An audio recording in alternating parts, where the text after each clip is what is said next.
আপা মেয়ে তো খুবই সুন্দর, আমার ভীষণ পছন্দ হয়েছে। আমারও ভাবিলে খুব পছন্দ হয়েছে। ভাইয়া তুমি কিন্তু জিতছো। আপা, আমার নিজের মেয়ে বইলা কইতাছি না, আমার মেয়ে কিন্তু আসলে খুব ভালো, সবার সাথে মিলামিশা চলে, রাস্তায় পরিচিত কাউরে দেখলে ডাইকা নিয়ে কথা কয়, কুশল বিনিময় করে, খুব মায়া। এই যে আমার বাড়িতে যে ছাগল মুরগি এগুলা যে পালে না, কবুতর, এগুলোর বেচতে দেয় না, এত মায়া, বেচতে গেলেই খালি বাধা দেয়। আপা, আমার ছেলেও কিন্তু খুব ভালো। জি আপা, ওনার এক কথায় ছেলে পড়াশোনা শেষ করে গোস্তের দোকানে বসছে।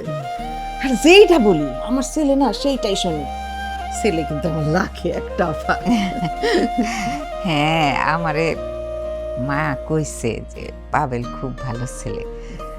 তো আপা, আমার মেয়ের গার্জিয়ান তো আমি না, ওর বড় ভাই কাতার থাকে, ওর সাথে কথা না বললে তো আমি চূড়ান্ত কোনো কথা দিতে পারতেছি না। সমস্যা নেই তো আপা, মেয়ে যেহেতু আমাদের পছন্দ হয়েছে, আপনি আপনার ছেলের কাছে ফোন দেন, মনে করেন বিয়ার পাকা কথা কইয়া তারপরে এইখান থেকে যাবো। আচ্ছা। উফ, আপা কইতে না কইতে আমার ছেলে ফোন দিছে। দেখেন হ্যাঁ, হ্যালো আপা, তুমি ভালো আছো? হ্যাঁ মা, আমি ভালো আছি। তুমি ভালো আছো? ভালো আছি। ওরা তো মায়ারে দেখতে আসছে, পছন্দ হয়েছে, এখন ওনারা দিন তারিখ ঠিক করতে চাইতেছে, তোমার কথার অপেক্ষায় আছি। পোলার বাড়ি তো অলিগো বাড়ির পাশে না? পোলাগো একটা মাংসের দোকানও আছে। শিক্ষিত পোলা, পড়ালেখাও জানে।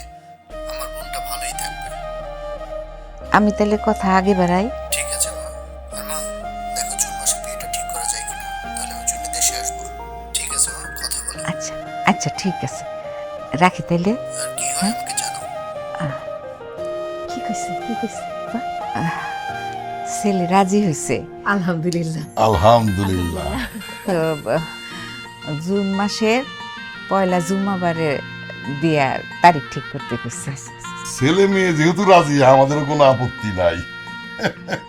তাহলে আপা আমরা বিয়ার কাজে আগে, হ্যাঁ? আগে মিষ্টি মুখ করে। আচ্ছা ঠিক আছে ঠিক আছে।